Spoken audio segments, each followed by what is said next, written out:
BJP জিতলে, ক্ষমতায় আসলে তাদের অন্নপূর্ণা ভান্ডার দেবেন। তখন কিন্তু কোনো কারণ লেখা ছিল না, কোনো শর্ত আরোপ ছিল না। দুর্নীতিগ্রস্ত পিসি ভাইপো তাদের দুর্নীতির একদম চূড়ান্ত পর্যায়ে মানুষ তো ভোট দিয়েছে, শুধু উন্নয়ন ভাতার জন্য নয়, পাবেন আস্তে আস্তে পাবেন, যারা যোগ্য পাবেন। অন্নপূর্ণা ভাতা নিয়ে বিজেপি সরকারকে তীব্র আক্রমণ করলেন মমতা বন্দ্যোপাধ্যায়। পাল্টা কড়া জবাব দিলেন মুখ্যমন্ত্রী শুভেন্দু অধিকারী। না, কেন মেয়েরা অন্নপূর্ণা ভান্ডার পাচ্ছে না? দেখে দেখে দিচ্ছেন, চেকে চেকে দিচ্ছেন, বর্ণ দেখে দিচ্ছেন। ধর্ম বর্ণ, বর্ণটর্ণ নয়, ধর্ম মানে কি ইঙ্গিত করেছেন? এখন অবধি ট্রান্সফার হয়ে গেছে টাকা 1,45,64,472 জনের অ্যাকাউন্টে।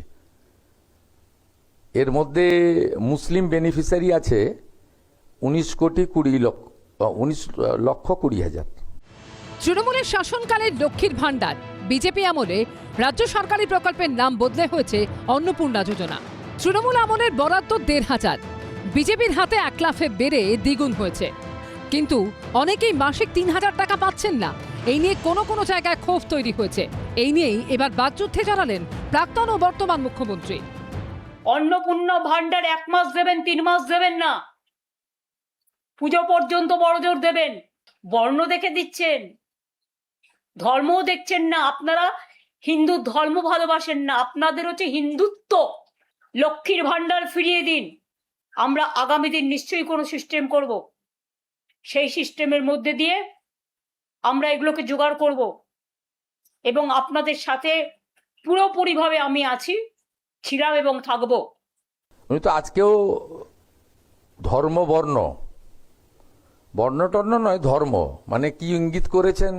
এর আগে বলেছিলেন আমি আছি বলে আছো, নইলে একটা কমিউনিটি 1 সেকেন্ডে শেষ করে দিবে। ইঙ্গিত তো পরিষ্কার। যারা যোগ্য তারা হিন্দু কি মুসলিম কি বিজেপি কি তৃণমূল কি পেয়েছেন। উনি পারবেন নাকি দেখাতে সব করে? আমি শুধু নন্দীগ্রামের একটা গ্রামের কথা বলবো, 86% হিন্দু বাস করে, 2 জন হিন্দুকে দিয়েছিলেন আবাসের বাড়ি। অন্নপূর্ণা ভান্ডার নিয়ে প্রাক্তন মুখ্যমন্ত্রী ও বর্তমান মুখ্যমন্ত্রীর লড়াই আরও এগিয়েছে। এটা তো সত্যি, নির্বাচনের আগে যখন বিজেপির কর্মীরা এলাকায় এলাকায় গিয়ে মা বোনেদের কাছে ফর্ম ফিল আপ করেছিলেন এবং প্রতিশ্রুতি দিয়েছিলেন বিজেপি জিতলে, ক্ষমতায় আসলে তাদের অন্নপূর্ণা ভান্ডার দেবেন, তখন কিন্তু কোনো কারণ লেখা ছিল না, কোনো শর্ত আরোপ ছিল না। যতদূর আমি দেখেছি মানুষকে প্রতারিত করা হয়েছিল। আমি বারবার বলতাম যে কথা, আজও বলছি, যে আমাদের সরকার থাকলে লক্ষ্মীর ভান্ডার আজীবন চলবে।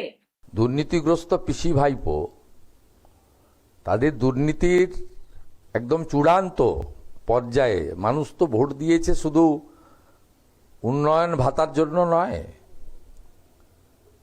চোরেদেরকে চরমতম শিক্ষা শাস্তি দেওয়া, তাদের সম্পত্তি বাজেয়াপ্ত করা, সেই বাজেয়াপ্ত করা সম্পত্তি অকশন করা, সব অনেকগুলো এজেন্ডা দিয়েছে। তো এত তাড়াহুড়া করছেন কেন?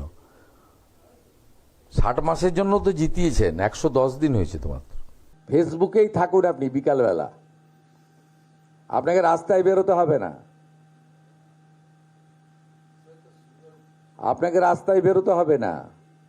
রাস্তায় আপনি যাতে না বেরোতে পারেন তার ব্যবস্থা আমি করব। অন্নপূর্ণা ভান্ডার নিয়ে প্রাক্তন বনাম বর্তমান মুখ্যমন্ত্রীর আক্রমণ পাল্টা আক্রমণ রাজনীতিতে ঝড় তুলল। সুমন ঘরার রিপোর্ট, এবিপি আনন্দ। এবিপি আনন্দ, এগিয়ে থাকে, এগিয়ে রাখে।